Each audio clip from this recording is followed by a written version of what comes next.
এই যে 4টা কবিরা গুনার কথা বললাম, কথা আরো বলার ইচ্ছে ছিল কিন্তু পরিবেশ আমাকে সাপোর্ট দেয় নাই। এই 4টা কবিরা গুনার কথা বলে গেলাম। শিরক, পিতামাতার অবাধ্য হওয়া; 3, ফরজ নামাজ ত্যাগ করা; 4, জিনা ব্যভিচার থেকে নিজেকে সেফ রাখা।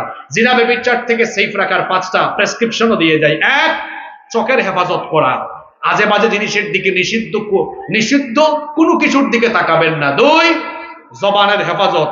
3, মন মানসিকতার হেফাজত। 4, পদক্ষেপের হেফাজত।